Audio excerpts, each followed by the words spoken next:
Trading channel के YouTube channel में अनमोल मित्तल स्वागत करता हूं आप सभी का हमारे चैनल में। शुरुआत करने वाले हैं दोस्तों एक बहुत ही अमेजिंग टॉपिक के साथ। वेक ऑफ सीरीज हमारी चल रही है, आप सभी जानते हैं वेक ऑफ सीरीज के बारे में काफी सारी वीडियोस हम उसके ऊपर बना चुके हैं और आज दोस्तों बात करने वाले हैं वेक ऑफ के सप्लाई एंड डिमांड एनालिसिस के ऊपर। एक बड़ा सा सिंपल सा एनालिसिस है, लेकिन यकीन मानिए कि इसके अंदर इतना अच्छा राज छुपा हुआ है मार्केट का कि एक नजर में आप पहचान सकते हैं कि बाजार किस फेस में है और बाजार कब जाकर के रिवर्स कर सकता है, कहां पर जाकर के पॉसिबिलिटी बाजार की बहुत अच्छी बनती है रिवर्स करने की। और बड़ा ही सिंपल है, 3 स्टेप याद करने हैं, सिंपल से स्टेप है और 3 स्टेप आपको बाजार के अंदर सप्लाई एंड डिमांड का जो पूरा लेखा जोखा है वो कंप्लीट करा देते हैं। ज्यादा दिमाग ना लगाते हुए देखते हैं कि भैया ये हमारी किस तरीके से मदद कर सकते हैं। तो सबसे पहले तो दोस्तों सप्लाई और डिमांड क्या होती है पहले तो आप इसको समझ लीजिए, क्योंकि हो सकता है कि आपको थोड़ी सी कंफ्यूजन रह जाए। सप्लाई एंड डिमांड का पूरा मतलब क्या है? सप्लाई का मतलब ये है कि बाजार जो है अब वहां से बिकवाली स्टार्ट हुई है, एक हाई पॉइंट से उसने बिकवाली स्टार्ट करी है और बाजार लगातार गिर रहा है। और ये जो सप्लाई है इसके अंदर वॉल्यूम को कंसीडर करते हैं कि सप्लाई का वॉल्यूम कितना, यानी जो बिकवाली हो रही है वो कितनी ज्यादा तादाद में हो रही है, मतलब कितने लोग उसको बेच रहे हैं, कितना वॉल्यूम जनरेट हो रहा है। ठीक है, अगर दोस्तों हम इसके विपरीत बात करें, डिमांड की बात करें, तो डिमांड के अंदर जो प्रोसीजर है वो चेंज हो जाता है। यहाँ पर हम बात करें खरीदारी की कि अगर किसी चीज के अंदर डिमांड आई है तो यानी खरीदारी स्टार्ट हुई है, वहां पर लोग अट्रैक्शन दिखा रहे हैं उस लेवल के ऊपर और वहां से मार्केट जो है ऊपर जाने की तरफ तैयार हो जाता है और एक जो बॉटम जो है उसका वो वहां कंप्लीट हो जाता है। तो बेसिकली सप्लाई और डिमांड का मतलब ये है, सप्लाई का मतलब बिकवाली, डिमांड का मतलब है खरीदारी। अगर हम स्टॉक मार्केट की बात करें, अगर हम कमोडिटी मार्केट की बात करें, अगर हम करेंसी मार्केट की बात करें। अब दोस्तों बात कर लेते हैं कि मार्केट के जो 3 रिएक्शंस की हम बात करें, जो 3 रिएक्शंस है किस तरीके से बाजार का पूरा इंटरफेस समझा देते हैं और एक नजर में और इजी टू यूज है। देखिए पहला इंटरफेस क्या है? पहला इंटरफेस ये है कि अगर बाजार बढ़ रहा है, मान लेते हैं बाजार अपना हाई बना रहा है और हाई के आसपास आपको दिखे कि भैया बिकवाली स्टार्ट हो गई, यानी सप्लाई स्टार्ट होगी और नीचे अगर आप वॉल्यूम देखेंगे तो वॉल्यूम भी बहुत तेजी से ऊपर आ रहा है, यानी वॉल्यूम भी ज्यादा है। वॉल्यूम की जो कैंडल्स है वो भी बड़ी बड़ी बन रही है, बिल्डिंग्स बड़ी बड़ी बन रही है, वॉल्यूम बढ़ रहा है, सप्लाई का वॉल्यूम बढ़ रहा है, बाजार तेजी से गिर रहा है, यानी वॉल्यूम इंक्रीज हो रहा है और प्राइस नीचे गिर रहा है। ठीक है, पहला रिएक्शन तो ये है कि वॉल्यूम बढ़ रहा है और प्राइस नीचे गिर रहा है, ये पहला रिएक्शन है। उसके बाद एक सेकंड रिएक्शन बाजार में आता है, रिएक्शन ये होता है कि वॉल्यूम धीरे धीरे कम होना स्टार्ट हो जाता है लेकिन प्राइस फिर भी ड्रॉप हो रहा होता है, यानी जितनी बिकवाली पहले थी, यानी पहले के रिएक्शन में थी उतनी बिकवाली अब भी है, लेकिन वहां पर क्या हुआ, लोगों का जो रुझान है वो कम होता हुआ दिखाई दे रहा है, यानी पहले के मुकाबले अब कम लोग बेच रहे हैं लेकिन बेच अभी भी रहे हैं, प्राइस अभी भी फॉल हो रहा है, प्राइस अभी भी नीचे गिर रहा है, लेकिन बेचने वालों की तादाद धीरे धीरे धीरे क्या हो रही है, कम हो रही है, क्योंकि वॉल्यूम कम हो रहा है। यह होता है दोस्तों सेकंड रिएक्शन। तीसरे रिएक्शन की बात करें, तीसरा रिएक्शन क्या है, बड़ा सिंपल है। तीसरे रिएक्शन के अंदर अगर आप देखेंगे तो यहां पर बाजार में वॉल्यूम जो है सप्लाई का वो बिल्कुल खत्म हो जाता है, ना के बराबर हो जाता है और यहाँ पर जो वॉल्यूम है वो इंक्रीज होता है डिमांड का। यहाँ पर आपको ग्रीन कलर की बिल्डिंग्स वॉल्यूम के अंदर दिखती हुई मिलेगी कि ग्रीन कलर की बिल्डिंग्स बढ़ रही है, वॉल्यूम इंक्रीज हो रहा है और प्राइस ने फॉल करना बंद कर दिया है, प्राइस ने गिरना बंद कर दिया है और प्राइस अब यहां से धीरे धीरे ऊपर जाने की तैयारी कर रहा है। तो 3 रिएक्शन से आपको मार्केट का इंटरफेस पूरा समझ में आ जाता है, क्योंकि वेक ऑफ के अंदर जो सप्लाई और डिमांड एनालिसिस है एक तरीके से एक बीम का काम करती है, खंभों का काम करती है। अगर आप सप्लाई और डिमांड को कंसीडर साथ में नहीं कर रहे हैं तो कहीं ना कहीं आप गलती करेंगे और ट्रेड्स की जो एक्यूरेसी है वो कहीं ना कहीं ड्रॉप होगी, कम होगी।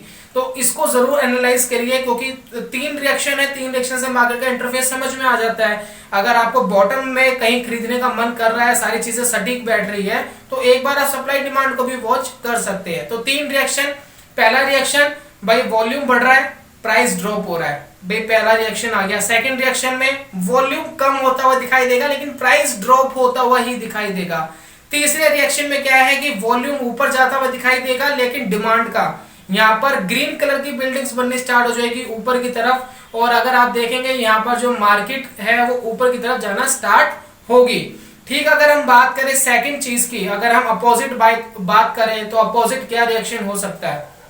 तो अपोजिट की अगर दोस्तों बात करेंगे तो पहले डिमांड में वॉल्यूम ऊपर की तरफ जाता हुआ दिखाई देगा, प्राइस ऊपर की तरफ जाता हुआ दिखाई देगा। फिर उसके बाद मार्केट के अंदर वॉल्यूम नीचे होता हुआ दिखाई देगा लेकिन प्राइस फिर भी ऊपर जाता हुआ दिखाई देगा। ये सेकंड रिएक्शन है। थर्ड रिएक्शन में क्या होगा कि प्राइस ऊपर जाना बंद कर देगा और जो वॉल्यूम है वो इंक्रीज होगा लेकिन सप्लाई का वॉल्यूम इंक्रीज होगा। बाजार जो है अब नीचे गिरने की तैयारी करेगा और तेजी से नीचे गिरना स्टार्ट होगा। हमेशा ये तीन रिएक्शंस आपको बाजार में देखने को मिलते हैं जब भी बाजार ऊपर जाता है या नीचे जाता है। चलिए बात कर लेते हैं कुछ स्टॉक्स के ऊपर जो मजा आएगा आपको देखने में। पीछे एसबीआई का स्टॉक है, रिसेंटली 2018 की बात है, बाजार एक टॉप बना रहा था एसबीआई का।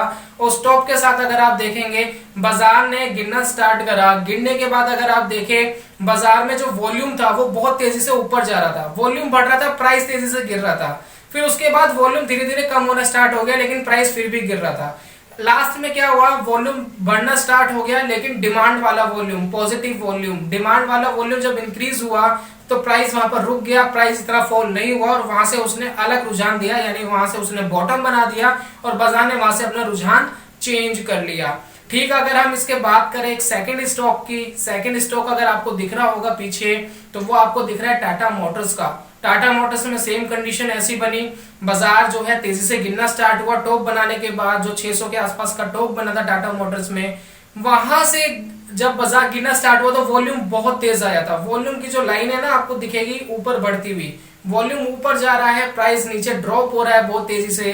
उसके बाद जो वॉल्यूम है वो स्टेबल हो गया, वॉल्यूम ने अब नीचे की तरफ रुझान दे दिया, वॉल्यूम नीचे की तरफ गिरता हुआ दिखाई दे रहा है लेकिन प्राइस अभी भी ड्रॉप हो रहा है। और उसके बाद वॉल्यूम जो है ऊपर की तरफ बढ़ना स्टार्ट हुआ लेकिन वहां पर जो वॉल्यूम आया वो पॉजिटिव वाला आया, डिमांड वाला वॉल्यूम आया। और उसके बाद अगर आप स्टॉक को देखेंगे तो वहां से वो गिरना बंद हुआ और वहां से ऊपर का रुझान देखने को हमें मिला। तो दोस्तों इन तीन रिएक्शन से बाजार का टॉप और बॉटम्स पहचाना कितना सिंपल, कितना आसान हो गया। लेकिन सिर्फ आपको सप्लाई और डिमांड एनालिसिस करके आपको कोई डिसीजन नहीं लेना है।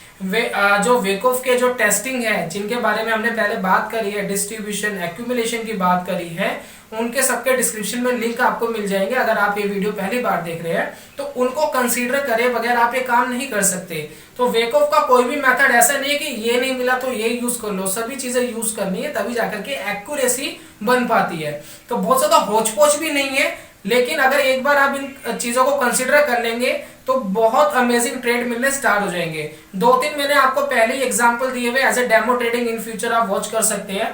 टाटा मोटर्स का शेयर उसी कंडीशन में है, बढ़ने के लिए तैयार है। टारगेट कैलकुलेट कैसे करना है इसके लिए हमने ऑलरेडी एक वीडियो बनाई हुई है, आप उसको देख सकते हैं। बाकी हालांकि टाटा मोटर्स का जो टारगेट है वो 380 के आसपास आना चाहिए वेकॉफ के हिसाब से। ये मैं एज ए डेमो ट्रेडिंग बोल रहा हूँ, इसमें कोई अपनी पोजीशन अगर आप बना रहे हैं तो आप अपने ऑन रिस्क पे बना रहे हैं, आप ध्यान रखिएगा। दूसरी अगर हम बात करें जेएसडब्ल्यू स्टील की तो वो भी 380 के आसपास का टारगेट उसके अंदर देखने को मिल रहा है। तो बात करें जो दोनों कंडीशंस की तो यहाँ पर हमें वेकॉफ की जो एनालिसिस है उसके हिसाब से सटीक बैठते हुए दिखाई दे रहे हैं दोनों स्टॉक्स। तो यही था दोस्तों आज की वीडियो में सप्लाई एंड डिमांड के जो तीन रिएक्शंस हैं। हमने ज्यादा थ्योरिकल बात नहीं करी, सीधा प्रैक्टिकल हम मुद्दे पर आए हैं। बात करेंगे तो उसने बहुत एक एक रिएक्शन के बारे में बहुत डीपली बताया हुआ है, क्योंकि रिएक्शन जो है वो एक कारण होता है, एक कॉज होता है। उस रिएक्शन को समझने के बाद आपको उसका इफेक्ट देखने को जरूर मिलता है। तो कारण इफेक्ट दोनों साथ साथ में चलते हैं और अगर आप उसको समझ जाते हैं तो चीजें पहचानना आसान हो जाता है, सिंपल हो जाता है। फिर भी मार्केट आपके हिसाब से काम नहीं करती है, रिएक्शन नहीं करती, तो स्टॉप लॉस आपके लिए लॉस मेकिंग ट्रेड से बचने का एक बहुत ही अच्छा साधन है। तो ये था दोस्तों आज की वीडियो में, कैसा लगा जरूर बताइएगा। मैं जल्दी मिलता हूँ नेक्स्ट वीडियो में कमाल के कॉन्सेप्ट के साथ, तब तक के लिए goodbye, God bless you, bye bye दोस्तों।